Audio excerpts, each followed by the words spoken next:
Rise, we'll have our entire flag salute. Yes. Flag.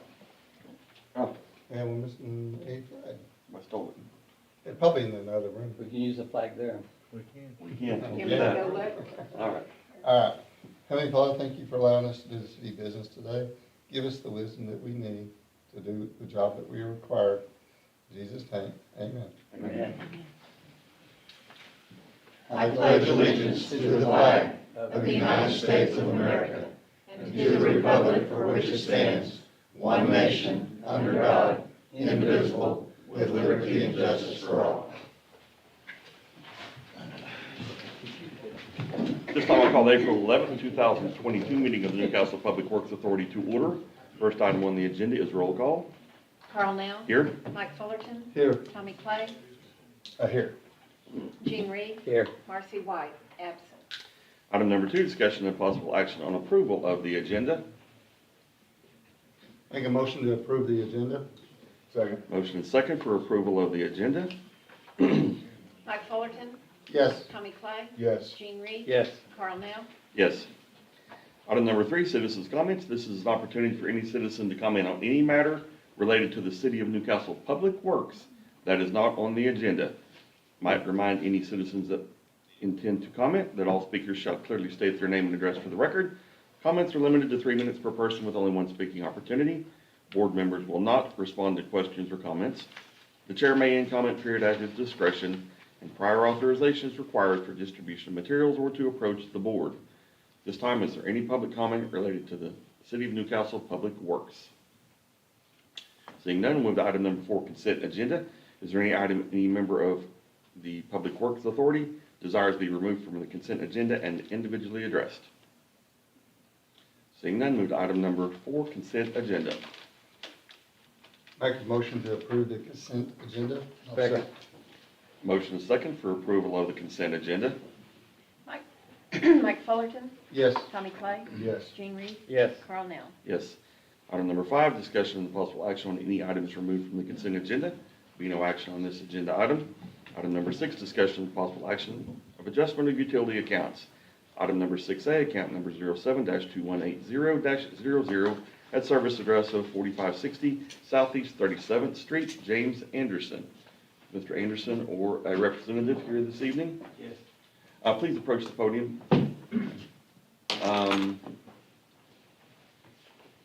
And if you would, please tell us what happened with your leak, I guess.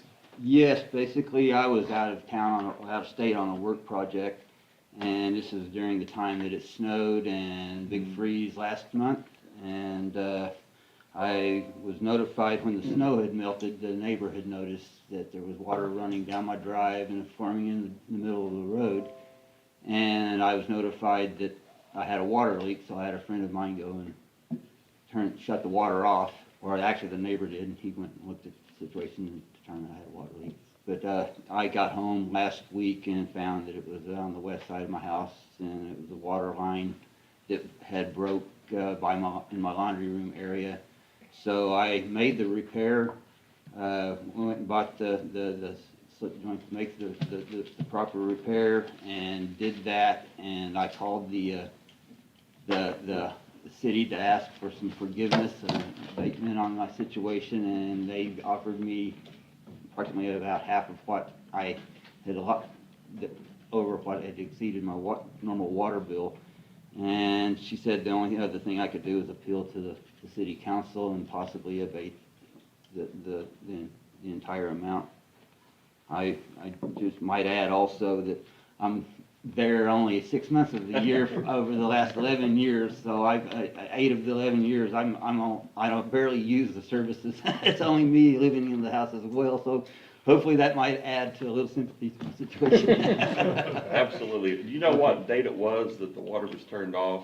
Well, they turned the water off when the neighbor turned it off once they realized that it was 70,000 gallons, so it ran for quite a while. The reason I ask is based on the charting and graphing of your bill, it was still going up when the March 24th reading was taken.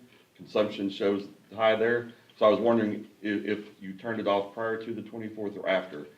If it was after, then we'll likely want to adjust 2 billing cycles. Okay, I honestly can't tell you without putting some thought into it. I was on a project there, I didn't have it, and We can make it I was work. called in the middle of my job, so. All right, I'll make a motion that we adjust this utility bill, the March and April bills, to the average of the prior 12 months. Second. Motion second for adjustment of utility account.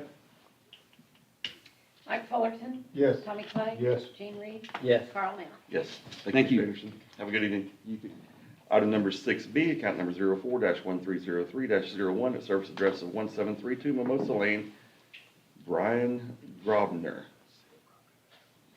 Got it fairly close, I guess.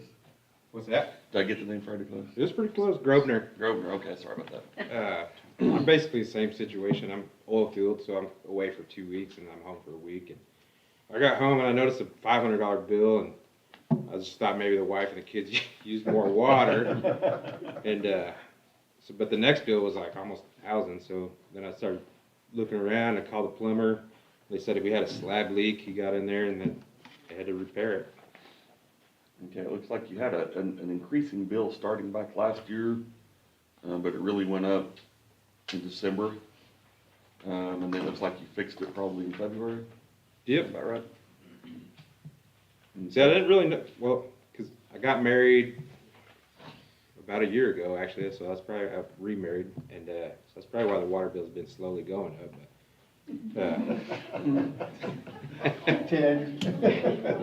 But, yeah, probably December, but I didn't notice it was a slab leak, so I just thought, like, what are you guys doing with the water? And Do you have a receipt for repair of that? I do have an email Okay. with the invoice. If you can just get that to our city clerk. I think I emailed her that already, but, Well, you probably emailed it to Vita Yeah, at the okay. water department. yeah, I can do that. She's got it, and that's good. And I'll make a motion, we adjust the December and January bills to the average of the prior 12 months. Second. Motion second for adjustment of utility account. Mike Fullerton, Yes. Tommy Clay. Yes. Gene Reed, Yes. Carl Nell. Yes. Thank you, sir. Where do I get her email from? If you emailed it to Vita, then we've already got it. Okay, And so if we don't have that email, then she'll reach back out to you. okay, I appreciate it. Thanks, sir. Thank you. Item number 7, discussion of possible action, acceptance of financing proposal and authorization to enter into financing for the purchase of 23.77 acres, more or less situated in the southwest quarter, section 17, township 9 north, range 4 west of the Indian Meridian, Thane County, Oklahoma, for the expansion of the Newcastle Sports Complex on State Highway 130. We received 2 quotes on the financing of this property. One from First National, that was 3.09%, 20-year term, roughly just a little over $5,300 a month on that one. And then received a quote from Liberty that was 3.75 for a 20-year fixed term, little over $5,600 a month. They also provided an adjustable rate loan as well. Of course, that's council's choice, but I would just as soon stay away from adjustable rate. And we would recommend First National on this loan. He's 3.07, right? 3.09. 3.09. And 3.7. Yes, 3.75, yes. Once again, I appreciate our local banks submitting their request, and I think that sounds like a safe harbor. Keeping it local. I'll make a motion to approve the And discussion. one thing before that, this is coming ahead a little bit of an actual contract on this piece of property, but we wanted to get this out of the way. We're still anticipating closure maybe sometime late next month. So it needs to be made subject to Yes. the contract. Subject to the actual contract, I move that subject to that contract completion, that we approve the financing from First National Bank and Trust at the proposed rate. Second that. Motion second for approval of financing bid. Mike Fullerton, Yes. Tommy Clay. Yes. Gene Reed, Yes. Carl Nell. Yes. Item number 8, monthly treasurer's report. For our sales and use tax, this was the lowest month for our sales tax. The total of the both was almost 690,000. 594 of that was from sales, that is the lowest one this fiscal year, and 96,000 was from use tax, and that is the second lowest in use tax. So we are down compared to our last few months, but we are still 20.5% ahead of where we budgeted to be. However, after this council meeting and the budget amendment goes through, then we'll adjust our percentages there. But we are 6.1% higher than our monthly target, and we're still sitting higher than last year and the year before. 12.8% higher than last year. We did receive our loan revenue for the fire engine that we paid for last month. That came in at the first of this month. Our current indebtedness is $3.972 million. We did have a big chunk of street repair this month. That might have been those are the two things that were kind of out of the ordinary for the treasurer's office. Out of the $1.8 million Fund 04 balance, the 70% is $1.1 million, and the 30% is sitting at $665,000. So your fund balances are as follows: 3.8 in general, or excuse me, 4.3 in general fund, 1.8 in the capital improvement. Economic development has 38,000. Cemetery fund has 63. Parks has 64. The fire station fund is now at 1.5 million. Admin and tech is 90,000. Grant cost share fund is at 1.2 million.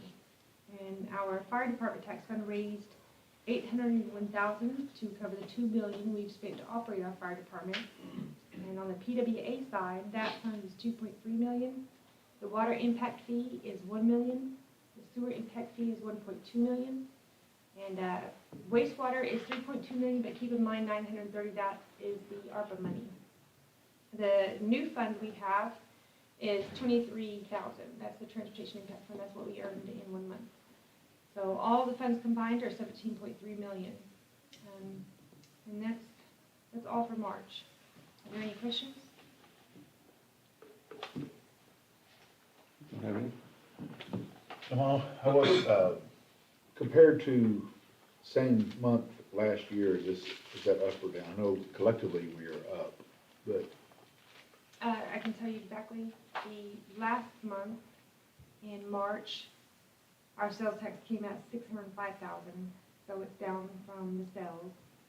And use tax came in at 93,000. So we're down from last year, the same month. Mm-hmm. Okay. According to that graph, Well, use tax is up No. a little bit, but sales tax went down. according to the graph, this year hit just almost exactly where it hit for that 1 month. Yeah. But, and we talked about that briefly last month. If we follow the trend, we still have 1 more month that could dip pretty low if that is an annual cycle. So hopefully we see it start improving in the summer months, right? So Yeah.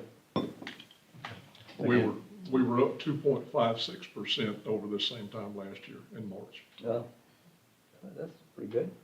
Well, cumulatively, we were up 12.8, 12.9% the same time in March. Mhm. Oh, I'm sorry. Yeah, I changed my numbers here. Okay, but yeah, we were up. And hopefully we'll have some new sales tax generators come into play over this fiscal year, or this year, not fiscal year, but this year that will help that. Yes, sir. So, all right. Thank you very much to you. Thank you, Gene. Item number 9, general manager's comments. We did get some applications submitted for the ARPA money that has been divvied out to the states. 4 projects were submitted: the wastewater treatment plant, the 37 highway sewer line extension, the 18-inch water line extension that would run from the 500 block of South Portland all the way to Highway 9, and then split off, go east and west to the towers, and then also the Highway 9 lift station. Those projects submitted totaled $41,200,000. I checked it today, just about every day, but I checked it today, and they're still reviewing eligibility as to whether or not those projects are eligible for funding. We met with the Chickasaw Nation 2 weeks ago to discuss the sewer connection down on Highway 9 and whether or not Newcastle will be able to access that connection to the nation's plant down at Cole, and also discuss some capacity issues that they have here, as well as the possibility of trading off capacity. Of course, we didn't get an answer, and that meeting was myself, of course, and the mayor and the assistant city manager with one of their representatives. But we're hopeful, so we'll see what happens on that. We also had a conference call this past Friday with Chris Patton, who is also with the Chickasaw Nation, who actually made contact with us, and this could be related, it may not be, to the meeting we had with the nation 2 weeks ago. But discussing IHS funding, potentially for some of these projects. Apparently IHS is coming into roughly $3 billion over the next 5 years. And they called us asking what our projects are currently and infrastructure, and he told us on the call that he would be checking into this and would be getting back with us. So hopefully we'll get get a little more funding, a little more assistance from IHS for some of these projects as well. One other thing, and I didn't write it down, but I've still got it on my mind. We met with myself and Jeanette and there were several of us that met at the water department week before last, and met with a company that installs water meters. It's a different type of water meter than what we have. It's called SET.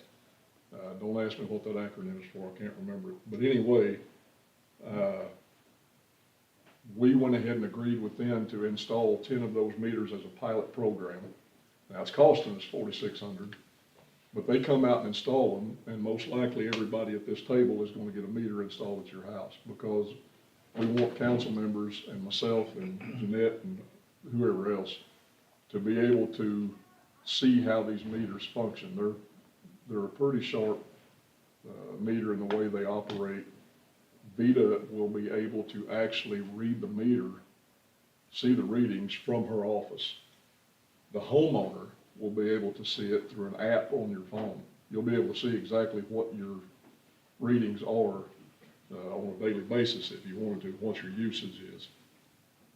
So we're looking into this and see where it goes. We might try to, if it looks like it's going to be something that will benefit us and benefit the citizens, we might try to do this on a monthly basis. Of course, it will be brought back before council before we make that decision to see what the exact cost would be to the city. But we are still having some of these meters now, master meters, that are failing.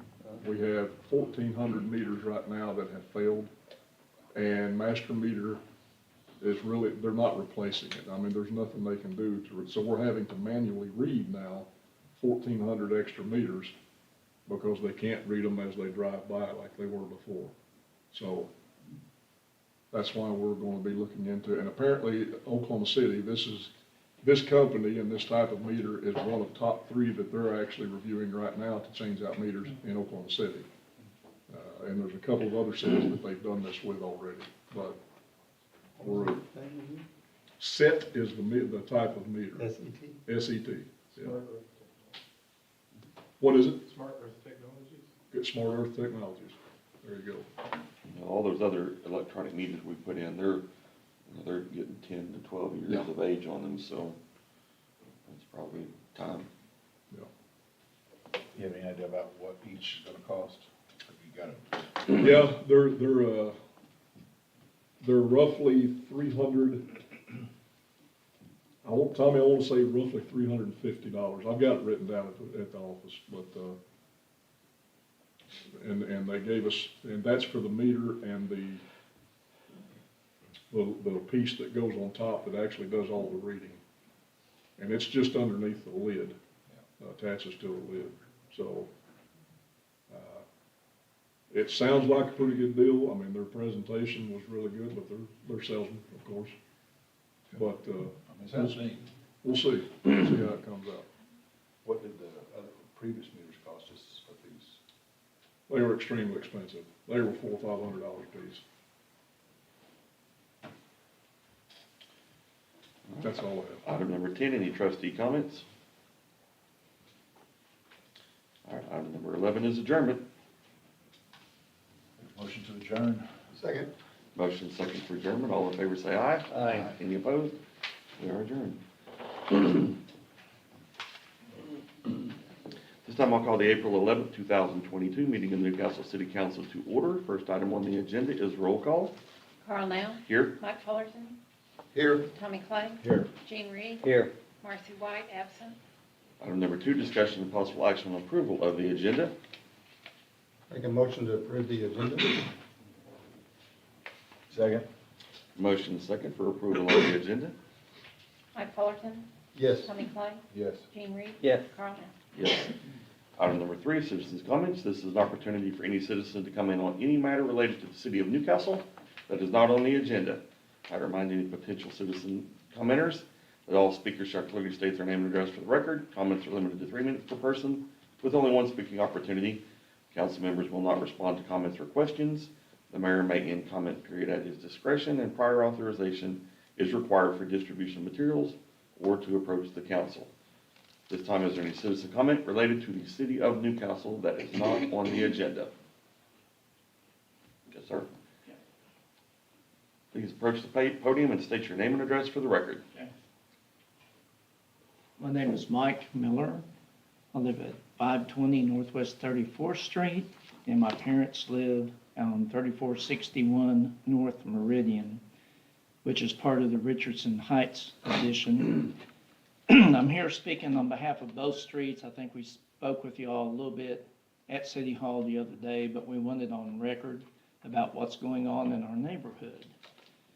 So we had a neighbor basically who left the neighborhood, who has leased his house to a company called B&H Construction out of Goldsby. And come to find out, they have bought a house across the street from that property, B&H has, on their own, from a man who used to be my uncle, who's senile.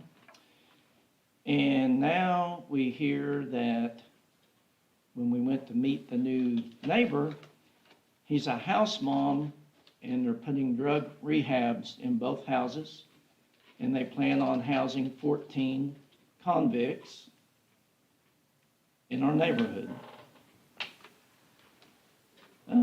We feel as a group that it's really an issue of the city in that there should be regulations like there is in Norman and Oklahoma City and more concerning placing a home like that in the city. If it's happening in our neighborhood, it can happen in any of the neighborhoods of any of y'all sitting in here tonight. Without notice, without any warning. We have a lot of elderly.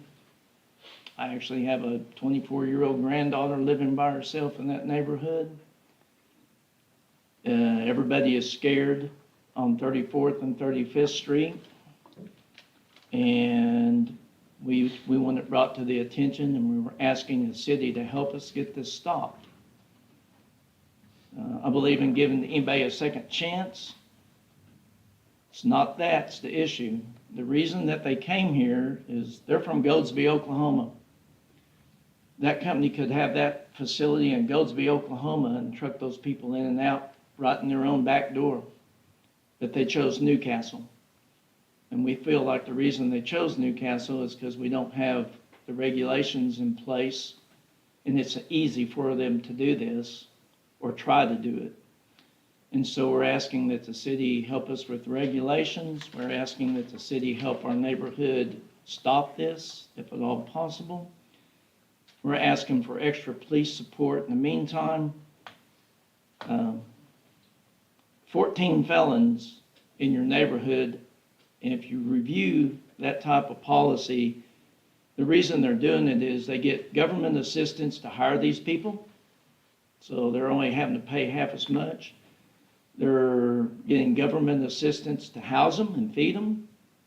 So it's not really a virtue of a thing that they're doing out of the goodness of their heart. They're doing it because it makes them and saves them money. It's all about the dollar. And we're the ones that have to suffer and pay the price. So I'm approaching my 3 minutes. I see the man on the clock. But that's what You're our way over, concern that's is. okay. That's what our concern is, and we need help, and we want it brought before the city council. And we want some feedback from y'all, and we just want it on the record where we're at and what's going on. All right, like I said earlier, we cannot interact and discuss because it's not an agenda item. I understand. So, but Yeah. your concerns are noted, by the city manager and city attorney.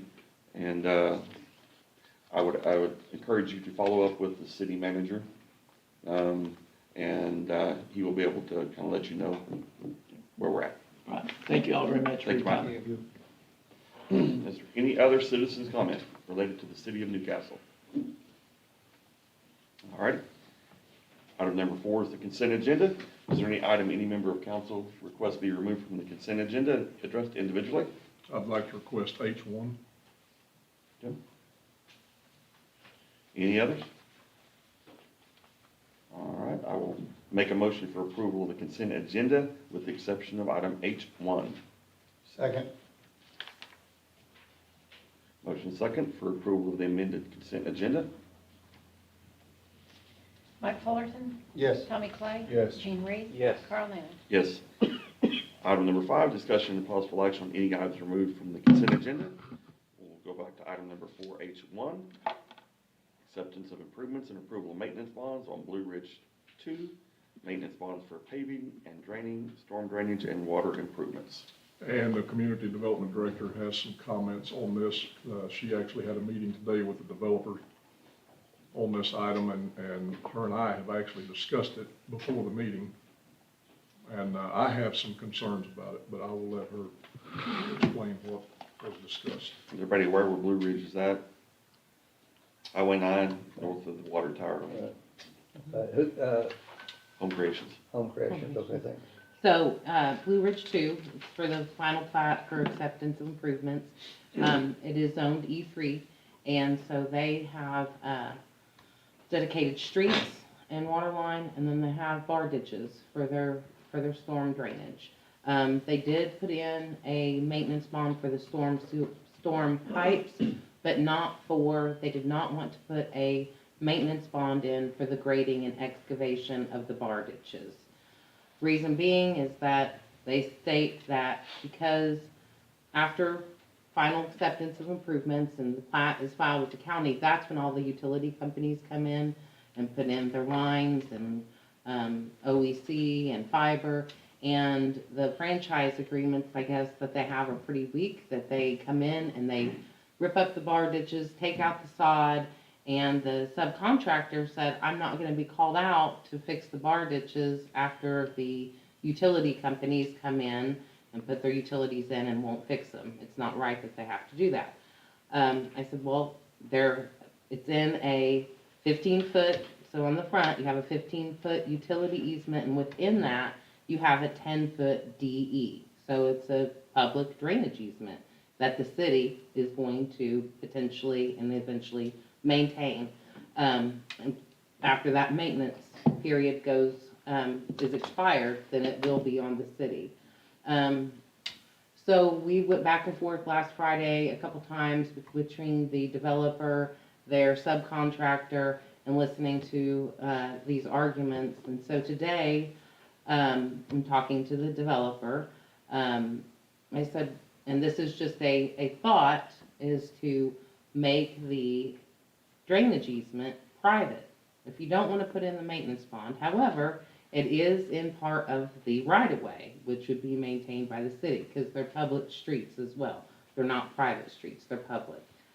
So it was an idea that we had to try to put the bar ditch maintenance on the individual homeowner, and it would be done through their covenants, the HOA in the covenants that states that each homeowner, each lot is to be maintained, their bar ditch, by that homeowner.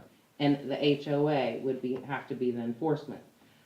After discussions with the city manager, we talked about just the legality of the right-of-way. If we have to go in and do any repairs, how could we do that?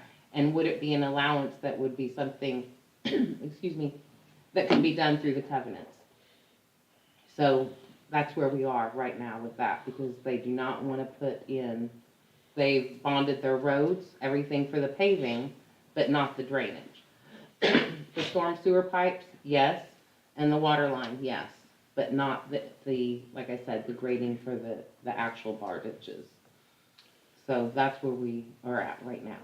So all the utilities that go in, I mean, that are coming, that they're talking about, I mean, all that is part of the development process. They bring them in, correct? That's It correct. all falls under the developer. Developer's asking them to come in and do this. So if you're building a home and your flooring company comes in and wants to put in floors, but they don't wanna, the point is, if someone comes in and damages that floor, somebody has to pay for it. Mm-hmm.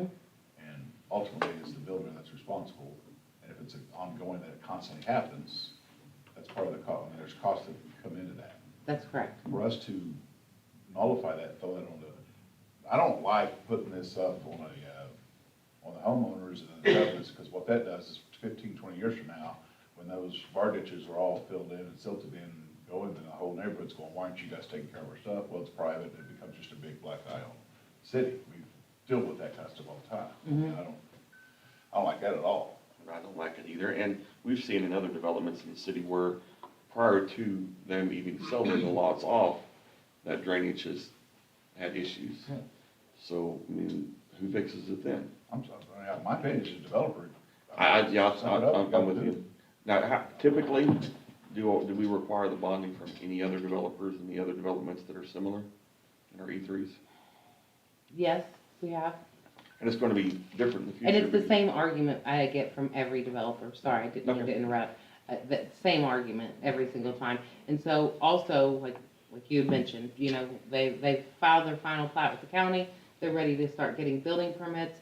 They come in, they get a building permit. The builder goes in and they wreck the bar ditch, wreck the sod. And I've even said to our staff, our team, when they go out and look at a site and do the inspections for the home, they're to look at the whole site, because it gets in between. They try to pull the city in, you know, to, well, you know, this was on the developer. I didn't do this, the developer should do this. And they're like, well, the utility company did this. And so it makes it very difficult for us if we don't have, we have to put it all on the developer to say, if you want that maintained, or if their utility company comes in, then you have to tell them to have to go back. Then I get the argument, well, the franchise agreements aren't very strong, and so it doesn't, they don't allow, they won't do it. They won't come back in and they won't put it back to the way that it was prior. I mean, And make then- your contracts with the builders different, where the builder, at the end of that house being built, bar ditches are to be made up, and that's your, part of your contract, is wanting to build and mine development. Mhm. I mean, I think the stickler again, be consistent, and we, you know, I mean, this is a liability we don't have to take on. We already have enough of those issues, like Tommy I think said. I think the world of our utilities, but, we've experienced some pain from these, you know, they go get contractors to come in and lay their lines, and we have ditches washed out often, apparently. I get I get residents complaining about that, so I didn't digress too far, but, you know, I guess starting with the developer, they've got to figure out a way to put the hook on that, because if someone comes in and disrupts the ditch that they had developed, then, I mean, someone's got to feel the pain, and if we're not careful, they'll want it to be all back on us, but I think it's going to have to be them, but I do, unfortunately, they need some help from the utility companies, because they let their contractors come in there and no one comes back. Oh, I mean, it appears, no one comes back and checks to make sure that that washout didn't occur afterwards.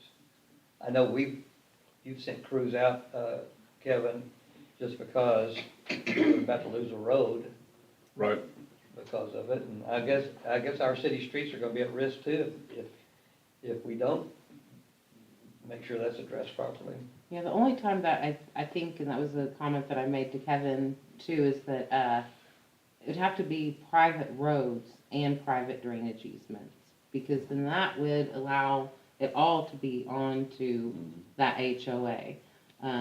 I think that that's where we get an issue too, is when they try to do a private road and then dedicate the drainage, and that doesn't, to me, work either. The one's kind of a double-edged sword. If we make it private, yeah, we don't maintain it. I mean, we're not responsible, but the point is though, is if they go out and they fill in the bar ditch, or 15 years later, they're gonna come in, and I totally see that point as well. And we've been decided we're not doing any more private roads unless it's, I mean, very, very minimal, right? The bar ditches and our allowance in ag and E1 and 2, in all of their zoning Yeah, districts. we won't have this problem in any E3 in the future, because we're gonna be curb and gutter, but we're going to try to not encourage private streets, but our private street ordinance is a lot stricter than we have been following in the past. And so a lot of the benefits of having private streets aren't there any longer for the developers, so. One of the issues that's gonna pop up with this, of course, if this is not, it could be approved here tonight with accepting roads and water, because that has been done, it has been looked at, it's been accepted. However, without the drainage, we don't wanna sign off on a final plat until this drainage is complete as well, and that's where the argument is going to be, because they're refusing to supply a maintenance bond for that. But I don't see any way around it, real honestly. I told Janae earlier that a homeowner, I mean, if it was a private drainage easement, a homeowner could go out there and plant a tree in it, or whatever, and then there we would be. You know, a lot of things that could go wrong, but anyway. Well then, I'll make this fairly simple. I'll make a motion to deny item 4H1. Motion is second for denial. Who seconded? Tom. Mike Fullerton, Yes. Tommy Clay. Yes. Gene Reed. Yes. Carl Nell. Yes. Item number 6, discussion of possible action and recommendation of planning commission. Item 6A, public hearing, discussion and possible action. An application for rezoning from Windermere PUD Plan Unit Development, CN1 to Windermere PUD Plan Unit Development, RF1, for Mink Development LLC, a property located in the northwest quarter of Section 15, Township 9 North, Range 4 West, in Rainy, McLean County, Oklahoma. Property location southeast corner of Northwest 16th Street, Country Club Road, Newcastle, Oklahoma, case number R 2022-001, tabled by Planning Commission 4/25/22. Be no action on that agenda item. Item number 6B, discussion of possible action on Planning Commission recommendation to adopt ordinance number 905 as modified to amend Title 15, Chapter 153, Section 153.089 of the Newcastle Code of Ordinances regarding stormwater drainage and flood hazard areas by providing defined standards and regulations for parking lot drainage detention. Jenny Greenlee with the Newcastle Planning Department. As you stated, item 6B amends Chapter 153.089 for storm drainage and flood hazard areas. As you can see in this picture, in the top right corner and the bottom right corner, this is what we have with the current ordinance that's in place. That's parking lot. After a brief, maybe not even an inch, maybe a half inch of rain. What we are trying to do is to mitigate that issue by requiring the proposed ordinance defines the maximum depth of stored stormwater to 6 inches and using the maximum parking area coverage of 35%. So 35% of your parking area can be allowed to store stormwater up to that 6 inches and an 18-inch freeboard requirement. By doing this, you're eliminating the previous slide that you saw where the problem is. Now these two, the one here on the left, this is functioning as it is. They have their outlet, their detention on this side of the parking lot is working the way that it should work. That's a rarity. But with this ordinance, what will happen is only 35% of the parking lot will be allowed to be used for stormwater calculations and up to 6 inches, not the current whole parking lot and up to 12 inches. That's what we have now. So, this will greatly improve our stormwater, drainage. So do you anticipate, say, in your normal commercial lot, that this is going to require them to have a detention structure in addition to parking lot? Or will, in most instances, parking lot detention still be adequate? It'll be both, and it depends on the size of the development and how many parking spaces are gonna be required for the development. But they'll probably still be required to have some detention on site. But usually it's not a detention pond, and it'll be a depression in the area for overflow. It's not gonna be, and it also allowing this reduces the size of that detention that would be required as well. And you're not gonna be stepping out into, when you get out of your car and stepping into 12 inches of water, going into. So how does this compare to, say, Norman, I'll say Norman, say Moore? Because we know that you love Norman. Yes, I do. It's very comparable. It's a little bit less than stringent than Norman. Does 25% of their parking area for stormwater detention, and about comparable with Moore. So the developers they choose to build this in such a way that it really actually hurts ultimately the end user, the customers. It's an imposition on them. It's a safety issue. It's a safety issue, and yet without requirements, they are willing to go that route anyway, which affects, the customers and our residents trying to get in. So residents would be wondering, why do cities allow them to use this as a pond? And developers are saying, once you let us make the decision, it's our lot and it's our people, as our customers. Yeah. 6 inches even, that's quite a bit of water. But if it's just for a percentage of it, Correct. the theory is, during those days, the parking can be in the other areas and the residents wouldn't have to walk in that water. That's correct. Well, it's for a short period of time. It's just a short detention that then Correct. flows off. Correct. So it wouldn't be standing water, that wouldn't be allowed. Correct. Well, unless it's really poorly designed, and then it would be standing a long time, right? But that thing then is not functioning correctly. Right, Right. And that's okay, something we can address through our code enforcement. yeah. Right, well, we wouldn't let those, when we're doing our review of our plan sets that come in, as far as any commercial development, we wouldn't allow that when we have this ordinance. My comment was without these ordinances, it would be that bad. Yes, sir. Yeah, I could. And, so, okay. Well, I'm glad we're looking at that, and I don't wanna get ahead, but I see also an agenda item that talks about the possibility of not requiring as many parking spaces. That kind of goes in conjunction, it's the next So- item, yes. So that means 35% possibly of a smaller, so they'll really need to be paying attention to how they design that. Okay. Are there any public comment concerning this agenda item? Nobody wants to talk about parking lot detention, I think. All right, I'll entertain a motion. I'll make a motion to approve item 7, 6. I'm on 6, I beg your pardon, 6B, for ordinance number 905. I'll second. Motion is second for approval of item number 6B. Mike Fullerton, Yes. Tommy Clay, Yes. Gene Reed, Yes. Carl Nell. Yes. Item number 6C, discussion of possible action on adoption of the emergency clause of ordinance number 905. Move to approve item 6C. Second. Motion is second for approval of item 6C. Mike Fullerton, Yes. Tommy Clay. Yes. Gene Reed, Yes. Carl Nell. Yes.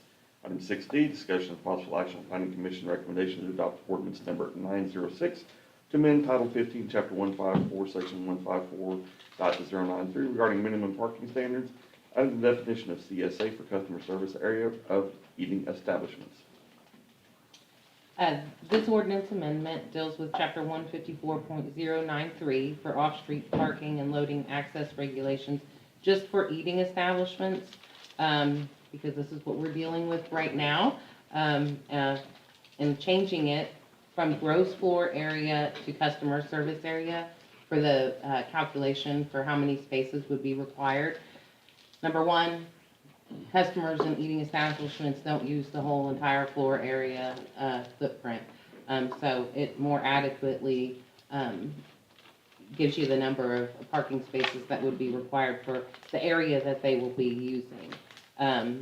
And most other cities calculate eating establishments on the customer service area, not on gross floor area. So staff recommends this approval of this ordinance amended for 153.093.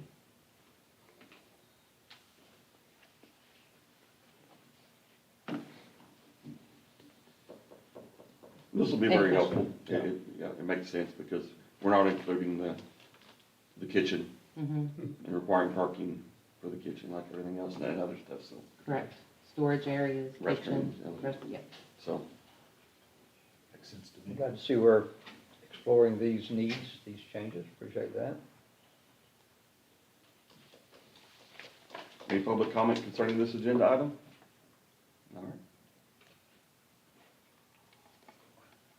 Everybody wants. Make a motion to approve item 6D. I'll second. Motion second for approval of item number 6D. Mike Fullerton, Yes. Tommy Clay, Yes. Gene Reed. Yes. Carl Nell. Yes. Item number 6E, discussion of possible action on adoption of the emergency clause of ordinance number 906. Make a motion to approve item 6E. I'll second. Motion second for approval of item number 6E. Mike Fullerton, Yes. Tommy Clay, Yes. Gene Reed. Yes. Carl Nell. Yes. Item number 6F, discussion of possible action on planning commission recommendation to adopt ordinance number 907 to amend Title 15, Chapter 154, Section 154.010 regarding exterior commercial and industrial building material facade requirements. So this ordinance amendment to chapter 154.101 has a requirement for masonry at 80% on all facades for commercial. And then for industrial, it's for anything street facing. I presented at the planning commission in the commercial portion of it, there is 80% on all sides, masonry, exclusive of door, windows, glass. In the industrial section, anything that would be under the industrial designation, presented as, and you have both of these ordinances in your packet, the way that they were drawn out. In industrial, we removed I suggested to remove the 300 feet requirement and then the additional landscape requirements abutting residential or used for residential zoned land. Because we're requiring masonry now at 80% directly abutting or seen from on industrial zoned land, I removed the landscape requirement out of there. Planning Commission decided that they wanted it to remain at the 300 feet and not directly adjacent, and still wanted the landscape provision left in there. That's how they voted to recommend, subject to that requirement being left in. As you know, we have several different segmented overlay districts, and it was getting very difficult for staff because portions of them were adopted and others weren't, and the language was kind of, if it can be seen from or viewed from the street, and so you would have people say, well, if I'm looking this way, I don't see it. If I'm looking this way, I do. So this just cleans it up and makes that clear requirement, especially for anything commercial. Obviously, it's gonna make our development a little bit more costly to developers, but that's why we removed that landscape provision. And this is a good thing for the city as far as commercial aesthetics and property values, especially adjacent to residential areas. So staff supports what I brought forward to Planning Commission was the removal of the landscape portion, but it was recommended by them to keep that in. So that will be up to City Council on how they want to move forward with that. What, did they state their reasoning, and they just didn't want to lose that aesthetic? The reasoning is because the 80% doesn't cover the entire, well, so say you're looking at a rear facade and my backyard abuts that industrial development, that potentially you could look up and see a metal parapet or something on the top of the building that you might be able to see metal, and that the landscape would provide an extra layer to that. But we're still requiring them to do the full masonry, the 80% masonry. And so that was the change, that was kind of the trade. If we're gonna require the masonry, I felt it fair to not make them do an extra layer with the landscape requirement. Because before, it was just the landscape and then a 3-foot wainscot on the bottom. So they just had a 3-foot masonry wall, and you would see the whole entire facade would be, potentially could be metal. What was the landscape requirement? What was it? How did it read? It very vague, providing trees and shrubs that didn't have a buffer or have a 10-foot landscape median buffer with X amount of trees and shrubs.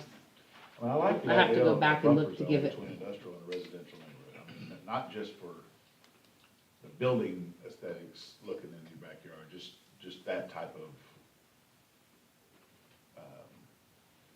that type of business be what it is, just as a buffer, but. Well, the reason we had that buffer, honestly, was because of the facade. We weren't requiring them to do the back facade. Now we're requiring them to do that back facade.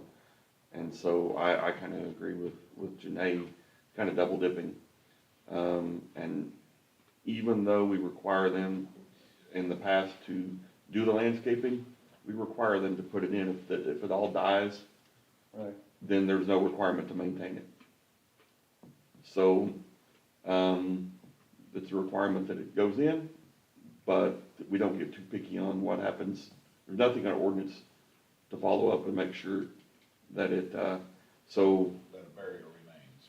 Right, Right. and so it's one of those deals that, you know, especially in industrial, if you're expecting somebody to keep landscaping up, in the backside of their industrial property, you're probably, so that's why it makes more sense from the city's perspective that we require the facade on back. That way you don't have an issue with what drove the whole landscaping requirement to begin with, which was the visual. When you say buffer, I'm drawing a little bit of a blank here. Are you talking about a buffer in terms of setback or distance, or? No, just something to visually screen To mitigate the backside of the building from the neighboring property. And in this case, it would be landscaping, you're saying? Well, that's what our current ordinance requires, but we don't require anything but a minimal masonry facade on the back. The proposal is to move to an 80% masonry type facade on the back and do away with the landscaping requirement, because we felt that's a better option than requiring somebody to plant a landscaping that, once it dies, or if they don't maintain it, is just no longer So, applicable. Mr. Clay, you said you prefer a buffer. Well, I mean, I think I would, put it this way, if I had a house that abutted up against industrial property, I would like to be a buffer between. So if I had one, I'd probably be putting trees up on the backside of mine Right. to create the buffer on my Right, side, because right. I would want to see, not necessarily the building, just industrial just lends to not the cleanest yards that are out there. I mean, they just have, there'll be stuff laying around, it's just the way industrial works. So I would want to facade myself from that, and that's why I think it'd be nice to have that buffer, but I also understand if our ordinance currently is that they just have to put it in, there's no requirement to maintain that buffer, then it's a mute. We're just telling them to space something that they're not gonna I maintain. hate to so- digress too much, Tommy, but these, are commercial businesses that are required a fence to block, that's required to be maintained, isn't it?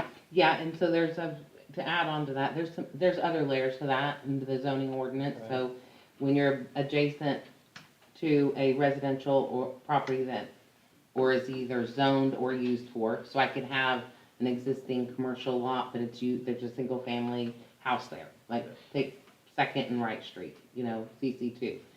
Anything that's commercial or industrial is required to put a fence up.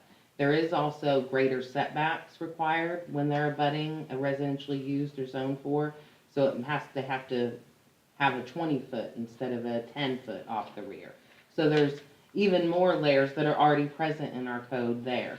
I was asked, we do have landscaping requirement, but it's supposed to be in the front and around parking lot area, and most of it being in the front. That's the way the ordinance reads now. There's nothing that requires them to put landscaping in the rear. And like the mayor stated, we don't, at this time, have a mechanism or ordinance in place where we require them to maintain it for a certain period of time. They can, after they get their building permit and they go through their inspections and they have their landscape in, I don't have anything right now that makes them keep that in perpetuity.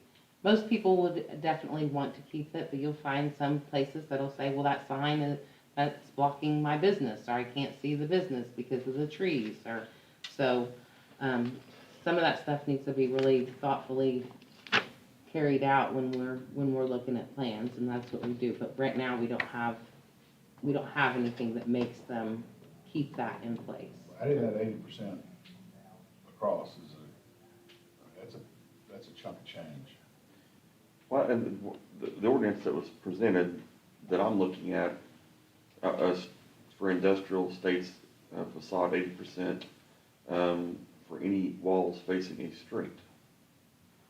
Doesn't include. So, yeah, if it faces a street, and then if you go down, I'd have to look, but any walls facing a street have to be 80%. And so what are we requiring on the back that we're taking away this? They didn't have to have anything. They had to have that landscape buffer and a 3-foot So landscape. what are we requiring? Because the ordinance that is presented for signature tonight still has the old language in it, I believe. It's in B2, Mayor. There's a second one. B2, there's a second paragraph. This is the planning Okay. commission version. Right, Oh. they've added a reference back to B1, which incorporates the 80% on the Okay. backside as well. All right, thank you. Very good.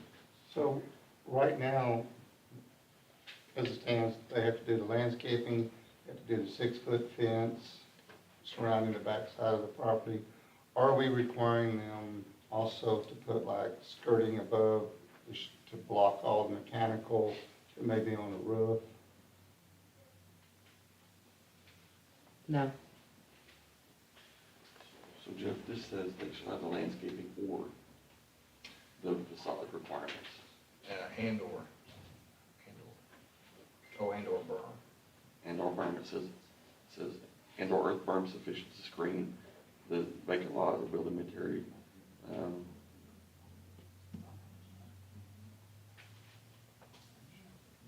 I may not have had the final version in the packet, I don't know. The intent of the recommendation from the planning commission, if we need to clean it up, make it more clear, we can do that. But the intent was to do the 80% as well as the landscape. I think that needs to be cleaned up because it says, or vacant lot, exposed to the residentially zoned area or vacant lot, or the building material requirements set forth in B1. So that says you can put berm or landscaping or the building material requirements set forth. And I think we need to make it pretty I can't straightforward figure there. that. Yeah, that still gives an option. So it gives the option there, so if we're going to, does that make sense? It does, so where it says vacant lot instead of or, it needs to say and. And yes, Right, and the building material requirements. Well, I kind of appreciate Which the is- plan, I think I appreciate the intent of the planning commission because we have some opportunities in our city to do a little bit better job with landscaping requirements. So I kind of understand why they probably held that up and what their intent is. But I think until we get a better definition of it, I could support, I'm starting to see the support for not requiring that landscape at this point. My caveat, or not my caveat, but I do wish we would continue to look for these landscape requirements that do require some maintenance and, because one of our business owners said trees were placed around her business, but she doesn't own the property, and those trees have died out, and the developer has never come back to replace them. So I mean, I'm not trying to fix the whole, I'm not trying to boil the ocean here, but, we do need to look for opportunities to improve that. I think especially in our commercial areas, we need to make sure that there's some type of requirement that that be maintained. Definitely need to be looking, because as we all know, commercial's coming. And probably gonna come faster than we want. But we need to make sure that as it goes up, that it's, especially within our overlay district, that the requirements are that they build them in a way that is aesthetically pleasing. One thing I was gonna ask is, I know for commercial building or industrial building is building adjacent to a residential neighborhood, they've gotta put this screen fence up, right? Correct. Well, what if a residential neighborhood builds up next to an existing industrial complexes? Shouldn't that developer be required to Screen. screen? Is that- Yes, they should. Is it? Mhm. Is it that way? They should, if they come in, well, most of the times it will be a PUD, and it's something that we'll look at, because it's Okay. usually very rarely a straight zoning that comes through. But most of the time, it is the commercial or industrial zone properties that have the requirement to screen from the residential. Because in my building there, I look back and of course, the fence that was there as it was a pasture land was just like a 3-wire, barbed wire fence. But, you got those houses are looking straight into our, Right, and that, I agree, that if we're allowing residential to butt up against commercial or industrial, we should require that residential development to To screen. screen. They were there first. I'm trying to remember now, I think they do have fencing on their side. It's just, I mean, it's down the hill of it, so it looks straight up. Yeah. So, if it was nice, I'd put a fence up. I will say that I do agree, and I, as far as the landscaping goes, the way that you can do it is require a landscape maintenance bond. I know that other cities do that, and it's for a period of 3 years, and you collect, the cost of the landscape and installation, and then you release the bond after 3 years, and you go out and inspect it, and they've maintained it, and, Gotta make sure trees are And- planted or. and make sure the trees that are planted that are there, and then you release the bond. It still doesn't alleviate the preservation part of it though, because after that 3-year bond is up, there's no teeth after that unless you have a preservation ordinance in place. Well, but to Gene's thing on that is newly planted trees that don't get watered right, we sign off on, they get the, and they die out, no one cares, they move on. So now our want to have so much trees is gone. This would, we'd at least get mature trees enough, 3 years worth, that they roots are established and chances of them dying out are a lot Less. slimmer. Mhm. Yeah. So I like that idea. So that would be requesting them to look at that and bring back to us Yes. in the future, not this one. Yes, yes. Back to where we're going, where we were. Come on, man. Is there any public comment concerning this agenda item? One thing to You add done? on this, I know we're shooting, and we're just shooting for the facade right now, but I sure would like to see something on the backside of these buildings covering mechanical, because we just said that there was nothing covering mechanical. And for the homeowners back behind it, that's not a good view. Well, usually there's the fence requirement, and lots of Right. times the mechanical, I mean, I don't know about as far as usually being up on top of the roof. It'll be more and more There because can, people there keep stealing can, air conditioners. yeah, It well, doesn't stop, it doesn't stop them from going up there, I promise you. No, Yeah. it don't, but at least slows it And down. we can look and see what other communities have. I'll go ahead and take a little public comment right now. Please approach the podium and state your name and address for the record. Once again, it's Mike Miller, 520 Northwest 34th Street. Quick comment on this. 20-something years ago, our neighborhood was faced with the Walmart development. We came before the planning commission at that time and we begged for them to do what Walmart did at all the other developments. We went out, we took pictures, showed every Walmart development had a concrete 8 to 10 foot tall wall dividing the Walmart. The city at that time would not back us and settled for a wooden 6-foot fence And then the screening was the extra trees that they were gonna plant in a 30-foot valley. The trees were 5 foot tall. They have to grow 30 foot to get to the level to even make a screen. During this time, go behind Walmart. It's a damn warehouse back there of junk. We all have to have our own screening. The fence rotted within a few years. The first big windstorm, 64 petitions of that fence blew over. Right now, we have a big issue because they've entrapped my property.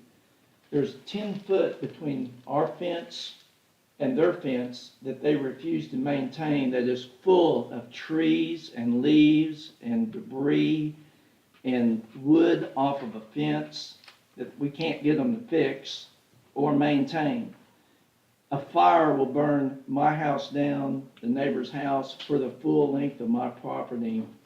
So I beg you to really consider what she's talking about these fences and these screens and what we have to look at, because if we sit on our back porches and look out our house, that's what we stare at, the back of Walmart, all their air conditioning units, all their junk, and a rotting, dilapidated fence with a lot of debris hung in there that they refuse to clean out, which is an issue we want to bring up at another time. But I'm just telling you, we know about commercial development and the problems that we faced years ago and the lacks of requirements that going forward, I really wish that y'all would really look into some really hard rules. Because just come into our neighborhood and look what we face every day. Thank you. All right.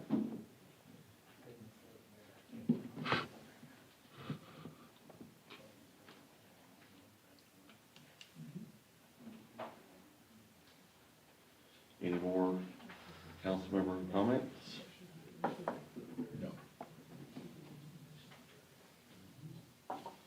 You wanna word this one, since it's gotta be worded different? Yeah, I will make a motion for approval of item number 6F as proposed by the city staff, not the version proposed by the planning commission and recommended to council. I'll second that. Motion and second for approval of item number 6F. Just before we vote on it, Mhm. are we allowed to comment? Sure. Again, if we're not careful, I mean, it looks like we're taking a step back, that we're easing up, but so I'm doing it with the conviction that we will. And again, I actually applaud the commission for looking at this. So I will support it with the idea that we seek out opportunities to continue to make this visual better. And Sorry, that's. Just to piggyback on that, I think we do really need to look at better requirements or just stringent requirements on that barrier fence of what that, and then. To address that comment the gentleman just made, code enforcement has been out there. I'm not sure if it's, this was last week, they said they significantly cleaned it up, but they have to maintain the fence. So that's something else that we can have staff go out and say, Mr. Walmart, your fence is dilapidated, you have to replace this fence. It's a requirement in perpetuity, so they need to maintain that. So it's a code enforcement issue that we have worked on, and maybe the fence needs to be replaced at this time. Thank you. Yes, sir. And as far as the landscape goes, I want to bring the landscape forward, and we want to up our landscape requirements. Good. Thank you. All right, another motion and second. Mike Fullerton, Yes. Tommy Clay. Yes. Gene Reed. Yes. Carl Nell. Yes. Item number 6G, discussion and possible action on adoption of the emergency clause of ordinance number 907. Make a motion to approve 6G. Second. Motion second for approval of item number 6G. Mike Fullerton. Yes. Tommy Clay. Yes. Gene Reed. Yes. Carl Nell. Yes. Item number 6H, discussion and possible action on approval of final plat of Nasa Sakashi. So the final plat, Natsukashi, they continued it from the last meeting, city council meeting. to deal with their sewer solution. They now have come up with getting a private easement, on the east side. So here is what they're working on, and that was the only issue. They've got their water line. It's one block, 2 lots, 1 lot, 2 lots. This is the easement for the water line. Western Avenue is where they're front on. They won't have a public or private drive. It'll be a driveway, so there will not be any issues with dedication of any roads or private roads. Planning staff does recommend approval. Any public comment concerning this agenda item? I think our mayor should be required to say that name one more time. Not Takashi, There you go, there we go. You championed it. She's had an opportunity to say it a few more times. 500 times. I'm gonna guess this all meets our new slope requirements. Yes, sir. Yes, sir.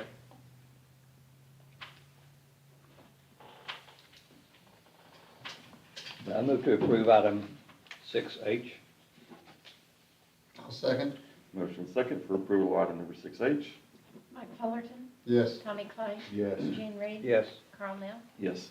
Item number 7, discussion and possible action on approval of standard form of agreement between the City of Newcastle as owner and construction manager as constructor for the basis of payment of the cost of the work plus a fee with a guaranteed maximum price AIA document A133-2019, together with general conditions of the contract for construction AIA document A2001-2017, as presented by Guernsey for the Newcastle Animal Shelter Construction Project.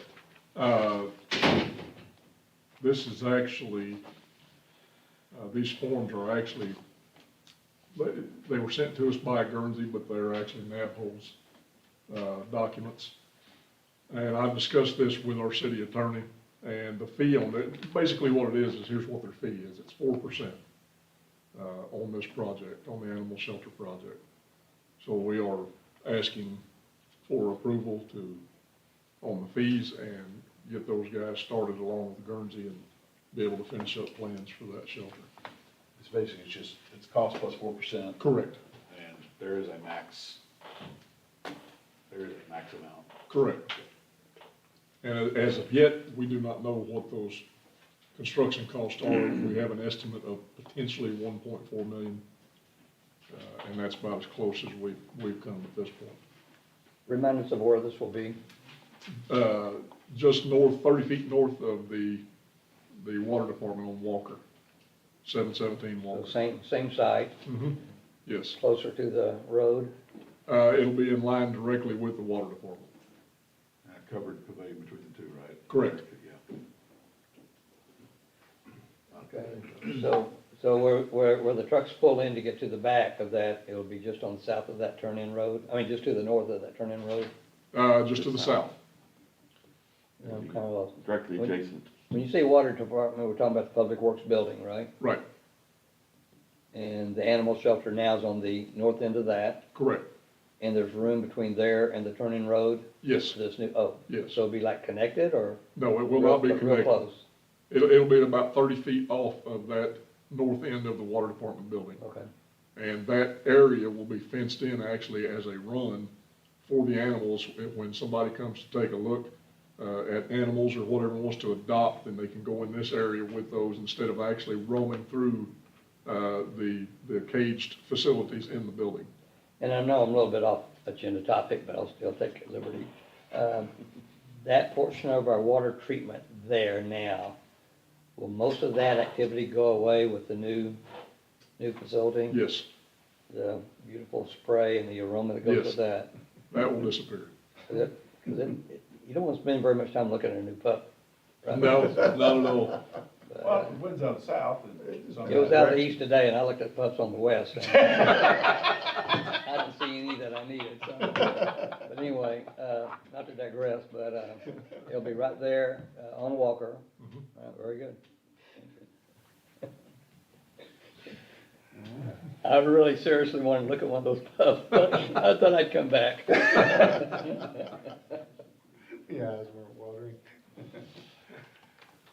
Oh, This is a very standard, it's very standard, it's nothing, so, I mean, are you ready for a motion? Yes, sir. I make a motion that we, got lost here. Motion that we, I'm really lost. Number 7. Number 7, yeah, okay. Motion that we approve item number 7. Second. Motion second for approval of item number 7, and I will just state there's about 130 feet or more between the building and the road Okay, to the north. okay. Mike Fullerton, Yes. Tommy Clay. Yes. Gene Reed, Yes. Carl Nell. Yes. Item number 8, discussion of possible action on approval of scope and fee proposal of Guernsey for new city hall construction project. I met with Guernsey, roughly 2 weeks ago, 3 weeks ago, and went over a scope, basically, of what we would need in a new city hall. What this item here allows us to do is drill down a little bit farther on that without actually going to full design and engineering. The cost of this is $20,000.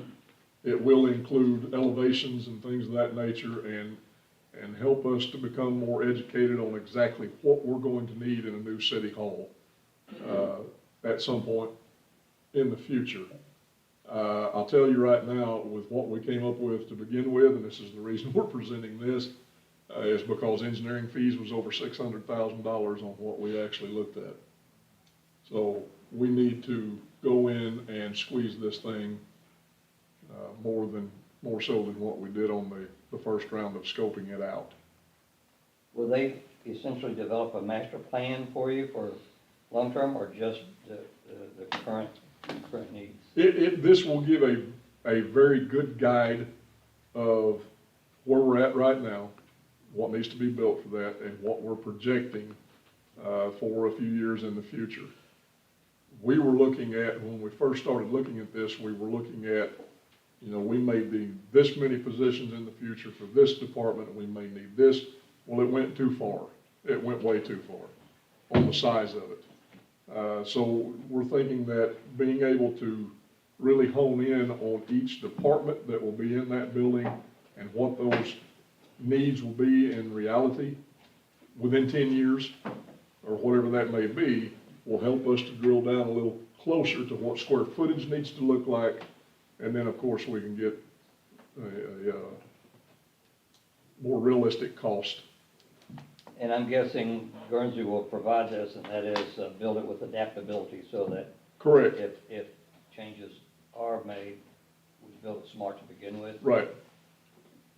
Yeah, and what we had looked at was we looked at a 2-story structure out there, which I still think it needs to be that, but potentially maybe for 10, 15 years, we don't need the second story completed. Maybe we can get away with just what's on the bottom story for the positions and departments that we have right now. So I think that may help us in the long term, or in the short term rather, with cost of being able to make this happen. And I'm still looking at, I'm thinking it's still gonna be 3 to 5 years before we actually build this, but it's gonna take some time to get our plans together and know exactly what we want and what we need.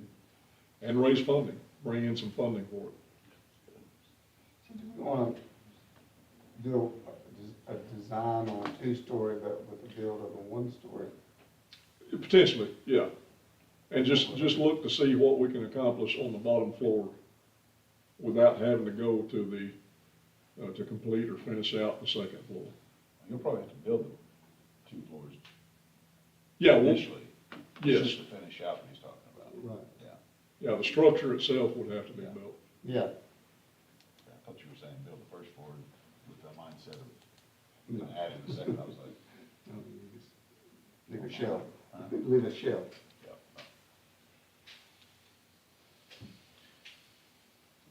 Any other questions? I mean, if this is what you need to go to get a better vision of what then I think it's money well spent. I agree. Make a motion that we approve item number 8. Second. Motion second for approval of item number 8.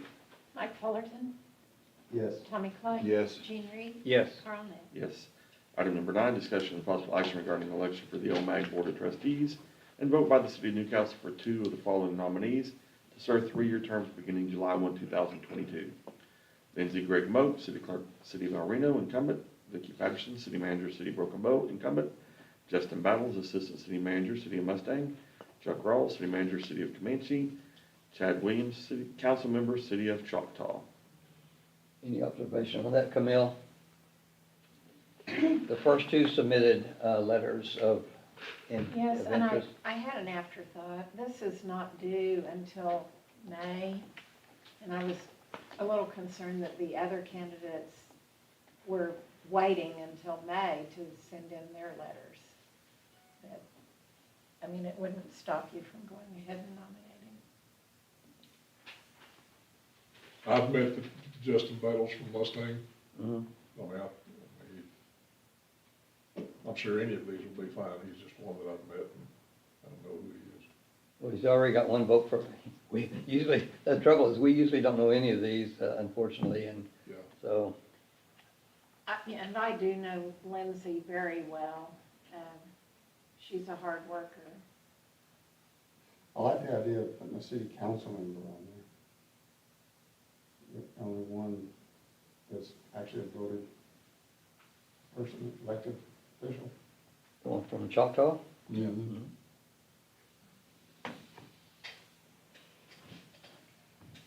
Now the question is, will they show up for the meetings?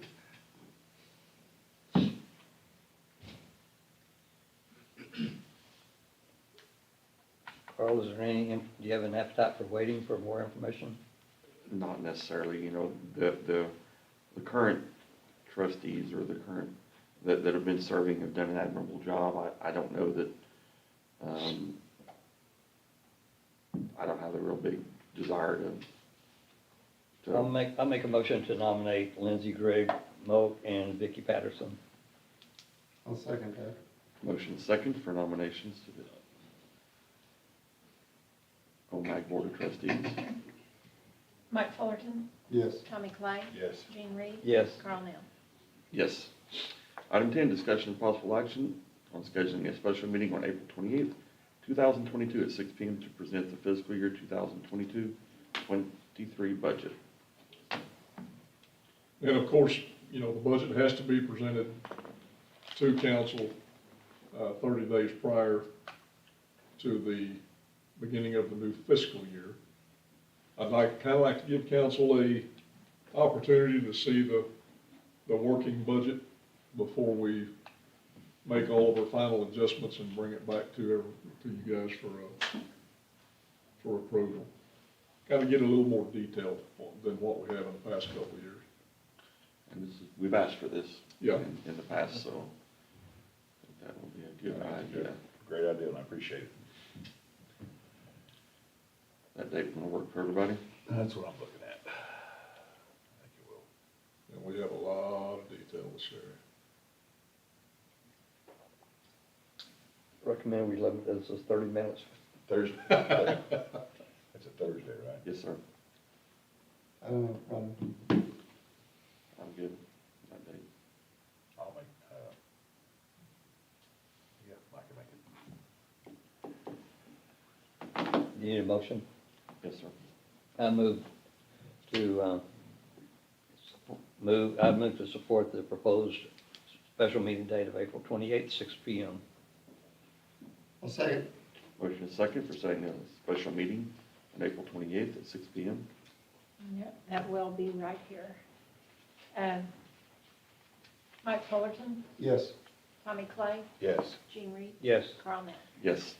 Item number 11, city manager's comments. We have a new parks director on board, started today. We actually got him from the city of Chickasha.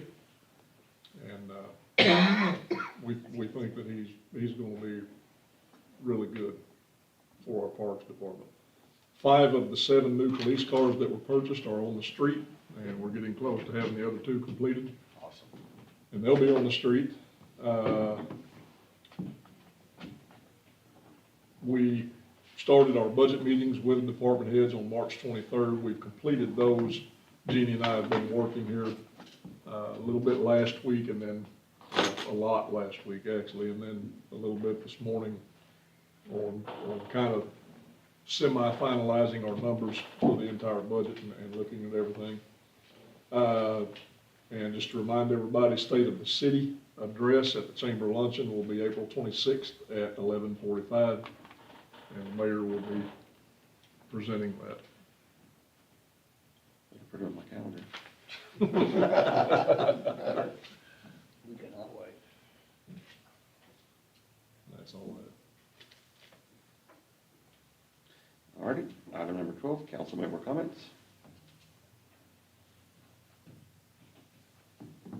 Yeah, I see we're the proud owners of a 3/4 ton dump body truck. We are not. I thought I saw it on one of the claims or. No, it has been ordered since July 1, Okay, and Ford recently told us, you'll get it when you get it. okay. I thought it might have been that new one that came in recently. So, I mean, I think you pointed out a new truck one time with a white pickup that someone got, but. Yeah. So, but that's not it, that's not this. That's not the one, no, that's not this dump, with the dump bed, it's for the street department. So the item that I read said dump body instead of dump bed, but I mean, I assume it's, Dump bed. it's dump bed. Yeah, well, I think we can get the dump bed, we just can't get the truck to move on. So, All right. Very good.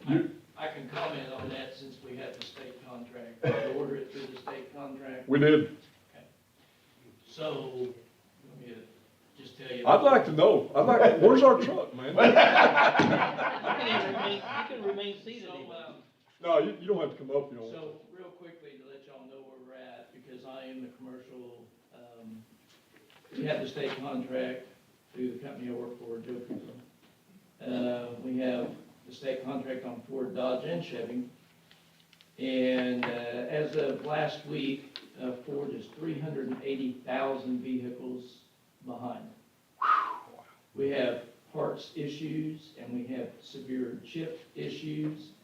And we are canceling 48,000 orders this month. No kidding. No kidding. I'm pretty sure ours was fifth in line. And we have a guy here in town who. I have companies that have 40, 50, 60 trucks on order that aren't going to get them after waiting 5 and 6 months. Oh, my goodness. So I can look up your order and I can actually call you and tell you if you're gonna get it built or not, That would be fantastic. now that I'm aware of that, so. We were told that it is still in queue, Yeah, is what we were told, but, no build date. no build day. I got some deferred again this morning. Every Monday morning I get a report, about 75 pages of orders. And the Ford rep was in last week and said that we have 48,000 more to cancel because we cannot build them. So is Chevy having the same issues, or Everybody is. everybody is? Yeah. Ford's a better truck, but you know, we have to go that way. I agree, I've sold them for 38 years, but I sell Chevy and Dodge now, but I'm telling you, that's where we're really at, the public really doesn't understand. Sure. Yeah, we're 200,000-300,000 vehicles behind. Wow. That will never be built, because the time has passed, and we had no capacity at the plant. And even if the trucks that you hear about, these thousands of trucks that's built up, sitting, waiting for chips, you know, and you hear 40, 50,000 trucks, there are, and they're built. But even if we got the chips tomorrow, we have 3,800 dealers in North America. That's 5 or 10 trucks. This morning when I went to work, we normally have 180 to 250 pickups on the lot for sale. We have 3. Wow. Oh, my gosh. We have 3. I stock 90 commercial vehicles at all times on our lot, just at Yukon alone. I have 0. So Edmond, 0, Shawnee, 0. Hope we're not working off a commission. I do. Thank God I'm near retirement. Thank you for that Yeah, information. I'll be glad to check on y'all. Thank you. I want to say that, everything I've heard about the Easter thing Saturday was phenomenal, so very much appreciate, city staff, everybody, putting together that, doing that, growing that every year. I just look forward to us doing more and more of those things for the community. And our new Parks Director was in attendance, so he saw what we had and what is going to be expected in the future. And he and his family were extremely excited. I was told his wife was just, oh my gosh, you're gonna enjoy it here so much. Just off that one little event, so, yeah, that's awesome. It'll be good. Never seen 50,000 eggs get picked up so 50,000 quick. 19.4 seconds. Wasn't that fast, it was close. Almost. It was fast. All right, item number 13A, discussion of possible action upon advice of council to enter into an executive session as permitted under 25 OS Section 307B3, discussing the purchase or appraisal of real property, State Highway 62 and Northeast 4th Street. I will make a motion that we enter into an executive session with our city manager and city attorney present. Second. Motion second for entering into executive session. Mike Fullerton? Sorry. Yes. Tommy Clay? Yes. Try to choke that. Gene Reed? Yes. Carl Nell? Yes, we will take a 5-minute break. Thank you.